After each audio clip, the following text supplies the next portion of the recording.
So, just want to do a quick poll. How many people here have actually heard of Unity? Oh, okay. How many of you actually used Unity? Not too bad, not too bad.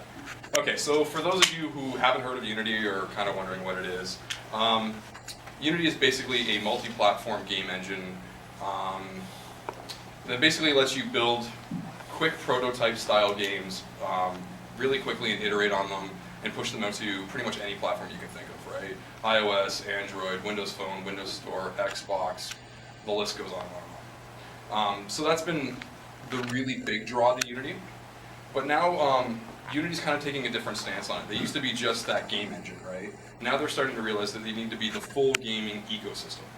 So now they're starting to put things in there like analytics tools. They're starting to add more features around cloud-based gaming, stuff like that, right? So Unity before was really good for just its multi-platform purposes, but now that they're taking this approach of becoming like the full ecosystem, right? Your full stack, if you will, for gaming.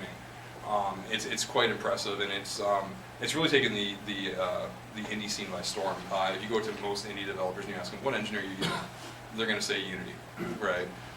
So it's very powerful, very easy to use, as you'll see today, and a lot of really cool games have been made with it. Probably some that you've heard of that you probably didn't even realize were made with Unity. The first one I kind of want to show off was Max: The Curse of the Brotherhood. So this one's was an Xbox One launch title, or shortly thereafter, and then was available with the games for Gold, the free games for Gold series.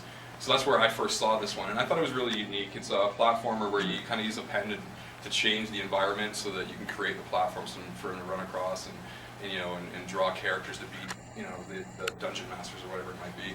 But it's really stylized. It looks really, really good. If you get a chance, check it out on YouTube or something like that. It's pretty impressive, like just the lighting effects and stuff like that. That was done with Unity. Another game that I play quite often is Kerbal Space Program. You guys probably heard of Kerbal Space Program, right? It's pretty neat. It's like a NASA simulator, I guess is the way to put it, right? You get to build your rocket ships and then fly your Kerbals into space. A keynote, if you actually play this game, make a way to get your Kerbals back. I left a lot of Kerbals in space. Kind of sad. The next game and I wanted to show off this one because this is just, to me, I saw this at E3 when they made the announcement around the indie games and the ID at Xbox program. And this is one of the first games that got accepted to the program and is kind of being pushed through it now. Don't really have a release date on it yet. But this game, the art style, you may have noticed, it kind of looks like that Steamboat Willie style, like the early Disney 1930s. The art is just amazing. I got a chance to actually sit down and play a demo of it, and it plays just as good as it looks. That's fantastic.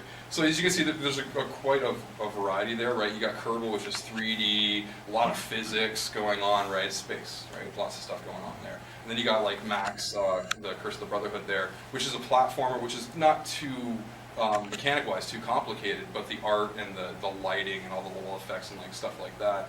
So it kind of shows off the variety of games that can be built with Unity. So I'm just going to touch on a couple of these features that kind of make Unity so amazing. First off, multi-platform, right? It's kind of a key now. If you're going to build an engine, it better be multi-platform. They have 2D and 3D support. So before, it used to be actually called Unity 3D, and that's because it's only a 3D engine. And if you wanted to do 2D stuff, you kind of had to mess around with the physics, knock up the Z-axis and stuff like that. So they saw that a lot of people were starting to use Unity in 2D development. So what they did was they rolled out the 2D tool set, and it's been absolutely fantastic.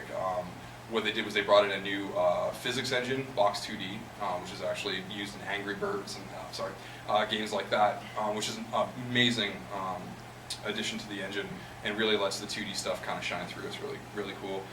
It is a Wysiwyg level editor, so when we get into it, you'll see what you actually see and what you actually place is what you're going to see when you run the game. It's got its own attached scripting IDE. Now, everybody here has probably used Visual Studio, right?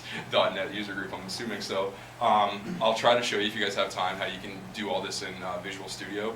I'm not going to knock mono development. I'll let you guys play around with it on your own, and once you have hair like mine, you'll realize why it's not the best IDE to use. It's got multiple programming languages supported. So, of course, you guys are C# guys, right? So you can code in C#. You can also code in JavaScript. It's not really JavaScript, it's Unity script. There's a lot of things in JavaScript that don't exist in Unity script and vice versa. But if you code in JavaScript, you shouldn't have too much problems. And then they've got their own programming language called Boo. No one talks about Boo, so I'll just skip it. They have a built-in animation system, which is absolutely huge. In game development, you spend a lot of your time building up these little engines, like animation systems, physics systems, stuff like that. They have a built-in one that's like literally drag and drop. It's really, really easy to use, and in the newer versions that are coming out, it's become even more powerful. They have amazing plugin support, and that's kind of one of the big things that's driving the Unity community is the fact that you can go out onto what they call the asset store, and I'll show you guys that in a few seconds, where you can just basically download anything you can think of, from models to scripts to lighting rigs. It's amazing. Full-fledged video games. Just download them and rip them apart, right? And that's what makes Unity so powerful in that regard. And if you can't find it on the asset store, or you can't find it, by doing a quick Bing search or Google search, you can kind of roll your own. The plugin system is absolutely amazing and very, very easy to use. A lot of good content out there around that too.